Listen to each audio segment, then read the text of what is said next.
one of the Carithers triage nurses that answer your phone calls from day to day.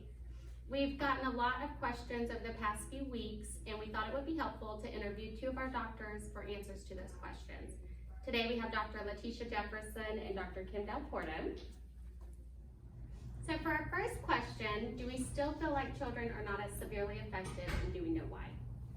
Well, it does appear that children are less affected than their adult counterparts, as most children typically present with fever, mild upper respiratory viral illness like cough and congestion, and maybe diarrhea. There have actually been very few pediatric deaths that have been reported. And this is a new novel virus that we're learning about every day. But one of the hypotheses is that children are exposed to so many different viruses and have been recently vaccinated, so they have a lot of antibodies that are floating around in their system. And these antibodies are thought to maybe cross-react and help provide some protection if they were to be exposed to the COVID-19 illness. If someone in the house has COVID or has exposure to it, what should we do?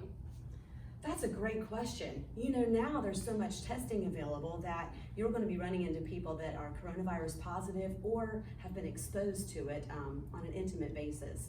And so that's going to be a very relevant fact for you. If you find out that that's the case in your household, at your very best, if you can have a separate bedroom and bathroom for that person, that would be ideal. And you'll want to keep those doors closed. When the child or the adult comes out of that room, you'll want to make sure they have a mask on and maintain the usual 6 feet of social distancing. You'll also want to disinfect the house, especially the common high-touch areas, at least every day, if not more. Finally, I would definitely take their dishes, their clothes, their bed linens, their towels, make sure they're washed in hot water or at least warm water, and that you don't share those things. These measures need to be taken for about 7 days after the onset of symptoms and after the person has been fever-free for 72 hours. And that is for somebody that is coronavirus positive. If they've been exposed, ideally you want to do them for 14 days, as it could take that long for the symptoms to show up if they do end up having it. Okay, so for our next question, what if my child develops a fever and a cough and nothing more? Sure, well, if your child develops a fever, cough, congestion, we want you to take a deep breath and start by just providing supportive care. That includes fluids, Tylenol, preferably over Motrin if needed.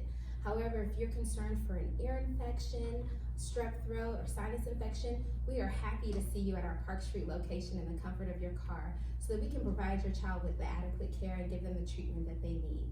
It's important to also consider those vulnerable populations, such as grandparents and other people who may have immunocompromised states, such as cancer treatments, heart disease, or diabetes, and really limit the exposure of your children while they're still within that acute phase of this febrile illness. If I were to get COVID, should I breastfeed?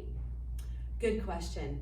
You know, we have found recently in studies that the breast milk does not have the coronavirus in it, which is wonderful news because breast milk has so many great antibodies towards this virus and many, many others. So we absolutely still support breastfeeding. Unfortunately though, if the child is directly breastfeeding on the mom, they're having such close contact that they would be at risk to get it. So what is currently recommended is for the mom to pump all of her breast milk and to have another caregiver give the baby the breast milk that way. She needs to do this for 7 days after the onset of her symptoms and also when she's been fever-free for 72 hours. I know it's difficult to isolate during this time, but little newborns are especially susceptible to all kinds of illnesses, and we just don't want to take that chance. So thank you for that answer, Dr. Kim. And Dr. Jefferson, so should I still bring my kids in to get vaccinated, or are there any risks? Oh, great question. So absolutely, the American Academy of Pediatrics recommends that we maintain the normal vaccination schedule for all children. And this is to prevent the resurgence of any other viral or bacterial illnesses like measles, chickenpox, pertussis, things of that nature. Because of this, we have dedicated our Southside location at Point Meadows to only see well-child visits and to provide an easy way for you to get in and out quickly and keep your children on their vaccine schedule. There is a myth, though, that vaccines can hinder the response to COVID-19, and that's not true. Vaccines do not suppress the immune system, they actually activate it. And so if your child were to be exposed to the virus, they would not have a weakened immune system, and they could still adequately fight off the COVID-19. So we really encourage you to come on in and get those vaccines. And what would you suggest that we do at our homes right now?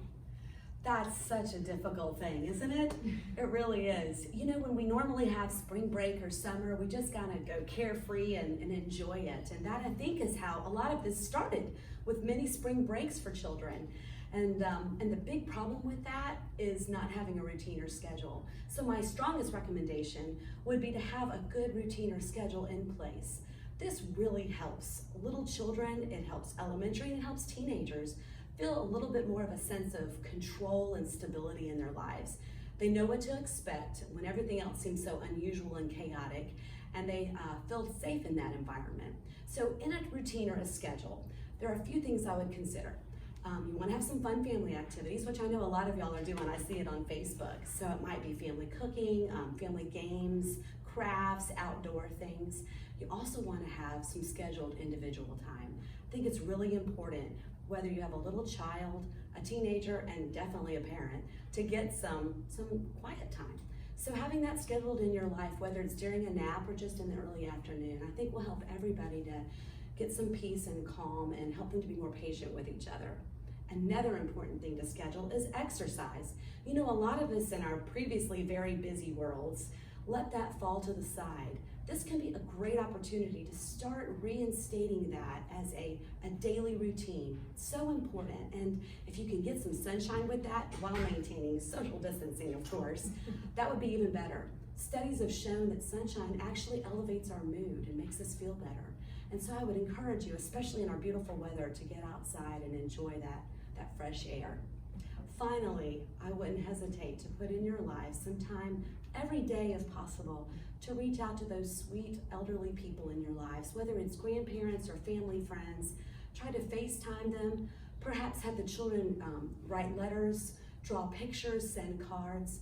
I know right now they're feeling especially fearful and especially isolated, so I would suggest reaching out to them as well. So for the last question for you guys today, how do you suggest that I deal with my child's anxiety going through all this? Sure. Well, it's not uncommon to experience anxiety during this crazy time that we're going through right now. And anxiety in children can present in different ways, such as changes in their mood, more crankiness, changes in their sleeping patterns, and things of that nature. If you were to notice some of these behaviors in your children, one of the things you can do is first provide reassurance. Reassure them that we have scientists and doctors working all over the world trying to figure out ways to treat and prevent this illness. Also, really work to empower your children so they feel safe. Empower them that they can provide a healthy environment for themselves by easily doing things such as washing their hands, not touching their face, eating those fruits and vegetables, and getting good sleep so they can maintain a healthy environment and body. Another thing that's really important to do during this time is really to limit the media exposure to your children. Younger children really need to be shielded from any frightening images that may be on TV or the news.